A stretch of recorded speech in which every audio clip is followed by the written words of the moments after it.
کون سی ایسی چیز ہے دنیا کی نعمت یا کوئی ایسی نعمت جو ہم امیجن کر سکتے ہوں جو ہم نے مانگی اور ہمیں نہ ملی ہو؟ اللہ کہیں گے کیا میں تمہیں اس سے افضل کوئی چیز نہ دوں؟ جنتی پوچھیں گے اللہ اس سے افضل کیا ہو، یعنی اور کون سی نعمت رہ سکتی ہے؟ اللہ تعالیٰ ان کو کہیں گے کہ اس سے بھی افضل ایک نعمت، اور وہ نعمت یہ ہے کہ میں آج کے بعد ہمیشہ ہمیشہ کے لیے تم سے راضی ہو گیا اور میں تم سے کبھی ناراض ہوں،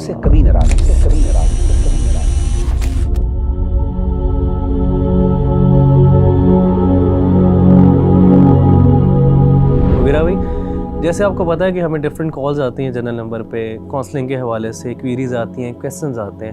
ایک جو فریکوینٹ کویسچن ہے جو ہم سے پوچھا جاتا ہے وہ یہ کہ ہم معاف کیسے کریں کسی کو.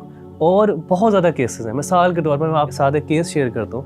وہ کیس یہ ہے کہ مجھے خاتون کی کال آئی اور انہوں نے کہا کہ میں اپنی ساس کو معاف نہیں کر سکتی.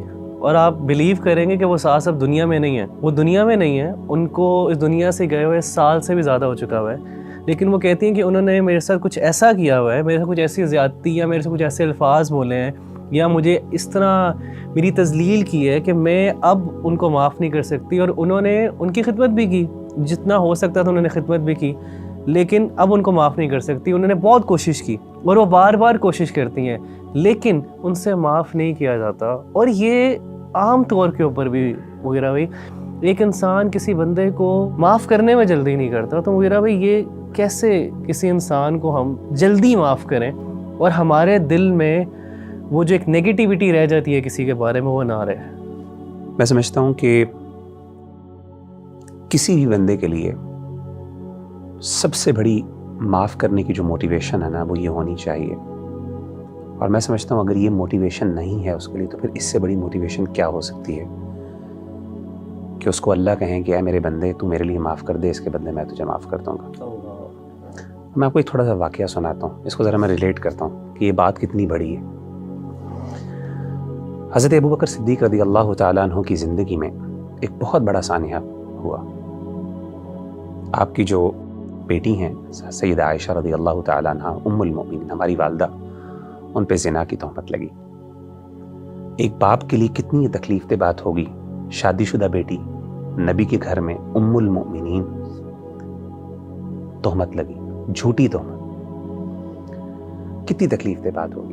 اور زیادہ تکلیف دہ بات ربیع اللہ بھائی وہ اس لیے بھی تھی کیونکہ اگر صرف دشمن کرتا نا، صرف دشمن کی طرف سے ہوتی تو انسان چلیں تکلیف ہوتی ہے برداشت کر جاتا ہے، لیکن بعضوں کا جب اپنے لوگ شامل ہو جائیں ساتھ، اور اپنے صرف اپنے مراد مسلمان نہیں رشتہ دار بھی شامل ہو جائیں، انفارچونیٹلی کہ جب یہ تہمت لگی سیدہ عائشہ پہ تو کچھ مسلمان گنتی کے انہوں نے بھی غیر محتاط گفتگو کی اس حوالے سے. کچھ صحابہ سے غلطی ہو گئی. ظاہر ہے جب چیز معروف ہو جاتی ہے تو لوگ بعض اوقات غیر محتاط انداز میں بات کر لیتے ہیں اور پتہ نہیں چلتا کہ اس کے کانسیکوینسز کیا ہوں گے. تو اسی طریقے سے سیدنا ابوبکر صدیق رضی اللہ تعالیٰ عنہ کے نہ صرف مسلمان بلکہ اپنے رشتہ داروں میں سے کسی نے یہ بات کر دی. اور آپ امیجن کر سکتے ہیں کہ سیدنا ابوبکر صدیق کو تکلیف اس لیے بھی زیادہ بڑی کہ جس نے بات کی وہ آپ کی خالہ زاد بہن کے بیٹے تھے، یعنی بھانجے تھے. اور سیدنا ابوبکر صدیق ان کو منتھلی فائنینشیل ایڈ بھی کیا کرتے تھے، یعنی فائنینشلی ہیلپ کرتے ہیں، فیملی کے بندے ہیں، مسلمان ہیں، ام المومنین ہیں، نبی کے گھر والی ہیں، اور غیر محتاط بات کر دی. کتنی مشکل بات. اب ہوا یہ کہ سیدنا ابوبکر صدیق رضی اللہ تعالیٰ عنہ نے کچھ نہیں، انتقام وغیرہ نہیں لیا، آپ نے معاف تو کر دیا، لیکن آپ نے قسم کھا لی. اور آپ نے قسم کیا کھائی؟ آپ نے کہا واللہ لا انفعه بنافعة ابدا، اللہ کی قسم آج کے بعد میں ان کے اوپر کچھ خرچ نہیں کروں گا. یعنی انہوں نے صرف یہ قسم کھائی کہ میں اس پہ خرچ نہیں کروں گا، کوئی انتقام نہیں لیا. اب ذرا دیکھیں کہ اللہ کی سیدنا ابوبکر سے ایکسپیکٹیشنز کیا ہیں. قرآن مجید کی آیت نمبر سورۃ النور کی آیت نمبر 22 اللہ نے نازل کی. آیت کیا ہے؟ وَلَا يَأْتَلِ أُولُو الْفَضْلِ مِنْكُمْ وَالسَّعَةِ أَنْ يُؤْتُوا أُولِي الْقُرْبَى وَالْمَسَاكِينَ وَالْمُهَاجِرِينَ فِي سَبِيلِ اللَّهِ، کہ تم میں سے وہ لوگ جن کو اللہ نے مال میں وسعت دی ہے، جو فضل والے ہیں، ان کو قسم نہیں کھانی چاہیے کہ وہ خرچ نہیں کریں گے. کن پہ خرچ نہیں کریں گے؟ وہ جو مہاجرین ہیں, جو مسکین ہیں اور جو رشتہ دار ہیں. اور جن رشتہ دار سے غلطی ہوئی وہ مہاجر بھی تھے, مسکین بھی تھے اور رشتہ دار بھی تھے. بات اب ابو بکر کے بارے میں ہو رہی ہے. تمہیں قسم نہیں کھانی چاہیے کہ تم ان کے اوپر خرچ نہیں کرو گے. تمہیں کیا چاہیے؟ تم سے رسپانس کیا ایکسپیکٹڈ ہے؟ ذرا یہ تو سنیے گا. فَلْيَعْفُوا وَلْيَصْفَحُوا, معاف کر دو, وَلْيَصْفَحُوا, اور درگزر کرو. یہ جو دو ورڈز ہیں نا, عفو, الصفح, یہ دو ورڈ ذرا اس پہ ذرا سمجھیں یہ ورڈز کیا ہیں. امام قرطبی رحمہ اللہ اس کی وضاحت کرتے ہیں, بہت بڑے مفسر ہیں. وہ کہتے ہیں معافی کہتے ہیں ترک مؤاخذۃ بالذنب. معافی کا مطلب, عفو کا مطلب یہ ہے کہ آپ نے انتقام نہیں لیا, سزا نہیں دی, that's it. لیکن الصفح جس کا ہم ترجمہ درگزر کرتے ہیں, اس کا مطلب کیا ہے؟ وہ کہتے ہیں اس کا مطلب ہے ازالۃ اثرہ من النفس, کہ انسان اپنا دل بھی صاف کر دیں. اب ذرا امیجن کریں کہ ابو بکر کی تکلیف کو ذرا امیجن کریں, ایک باپ کی تکلیف کو, اور اپنے مسلمان رشتہ دار جن پہ خرچ کرتے ہیں, جن پر احسانات کرتے ہیں, ان سے یہ غلطی ہوگی اور قسم صرف یہ کھائی کہ خرچ نہیں کروں گا. یعنی خرچ کرنا فرض بھی نہیں تھا. کون سا زکوٰۃ کی بات تھی؟ زکوٰۃ بھی نہیں تھی, صدقہ کرتے تھے, فرض بھی نہیں تھا. اللہ نے کہا ابو بکر نہیں, معاف بھی کرنا ہے, معاف کرنے کے ساتھ ساتھ دل بھی صاف کرنا ہے, یعنی دل میں بھی کچھ نہیں ہونا چاہیے. اب امیجن کریں کہ ابو بکر کے لیے کیا ان ریٹرن ہے. یعنی ٹھیک ہے اللہ میں کر لوں گا, یہ بہت بڑی بات ہے کہ چلے بندہ کہتا ہے معاف کر دیا, لیکن دل نہیں صاف ہوتا. دل میں جو تکلیف اور وہ دل کا زخم جسے کہتے ہیں نا, وہ تو صرف جس کو لگتا ہے وہی محسوس کر سکتا ہے. اللہ نے کہا کہ ابو بکر الا تحبون ان یغفر اللہ لکم, کیا تم نہیں پسند کرتے کہ اس کے بدلے اللہ تمہیں معاف کر دے؟ اچھا ربی بھائی, آپ نا ذرا اس بات پہ غور کریں. میں آپ سے ایک سوال کرتا ہوں, مجھے یہ بتائیے کہ سیدنا ابو بکر صدیق رضی اللہ تعالیٰ عنہ کیا کوئی بہت گناہ گار آدمی تھے؟ نبی کے بعد ابو بکر صدیق رضی اللہ تعالیٰ اس امت میں سب سے بہترین, اللہ معاف کرے, کیا کوئی ان سے بڑا گناہ, کوئی چوری, کوئی شراب, کوئی اس طرح کی غلطیاں ہوتی تھیں؟ بالکل. آپ مجھے بتائیں ان کے لیے معافی کی موٹیویشن کیا ہے؟ یعنی کوئی مجھ جیسا گناہ گار ہو تو وہ اس کے لیے تو معافی کہ جی سارے گناہ معاف ہو جائیں گے, تم اس کو معاف کر دو, اس کے لیے تو موٹیویشن سمجھ آتی ہے.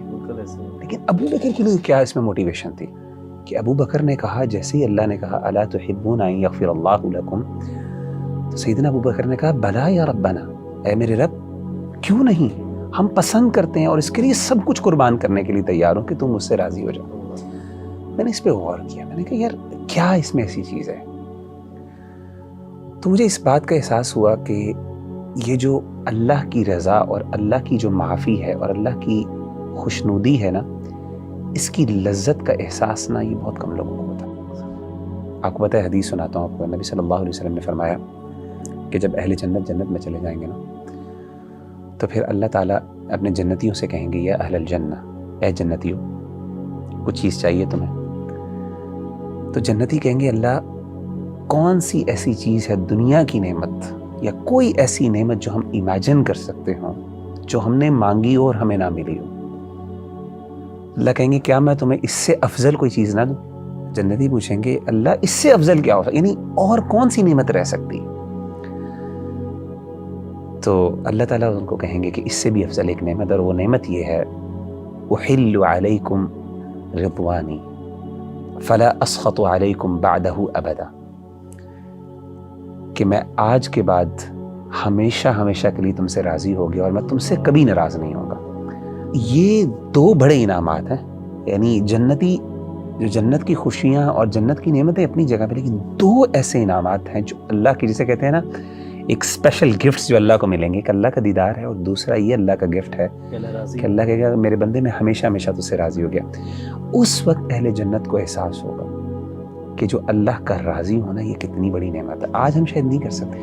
اصل میں ابو بکر کو وہ احساس ہو گیا, اتنے با کردار آدمی ہے لیکن وہ اتنے ہی احساس ہے اس بارے میں.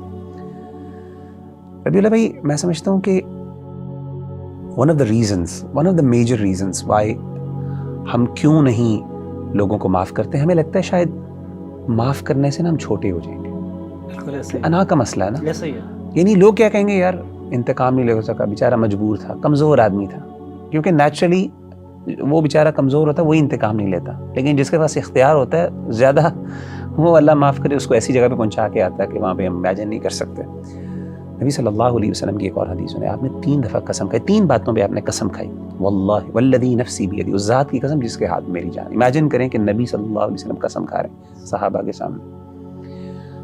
3 باتیں کیا تھی؟ آپ نے پہلی چیز کہا ما نقصت صدقۃ من مال، پہلی بات آپ نے قسم یہ کھائی کہ صدقے سے کبھی مال کم نہیں ہو۔ اور دوسرا آپ نے کہا، آپ نے قسم کھا کے کہا، آپ نے کہا کہ تم میں سے کوئی بندہ اگر اس پہ کوئی زیادتی کرے اور وہ صرف اللہ کے لیے معاف کر دے تو یاد رکھو اللہ اس کو عزت میں بڑھا دیتے ہیں، اللہ الا رفعہ اللہ عزا، یہ حدیث میں الفاظ ہیں۔ اور تیسری آپ نے قسم کھا کے بات کہی کہ وہ شخص جو اللہ کے لیے عاجزی اختیار کرتا ہے، ہیوملٹی ایکسپریس کرتا ہے، یہ اللہ اس کو بلندیاں عطا کرتے ہیں۔ تو یہ اصل میں نا میں سمجھتا ہوں نصیب کی بات ہے، یہ ایک فہم کی بات ہے، سمجھ کی بات ہے، اپروچ کی بات ہے۔ اگر انسان اس انداز سے اور زاویے سے سوچنا شروع کر دے، میرا خیال ہے انسان کا دل بڑا ہو جاتا ہے۔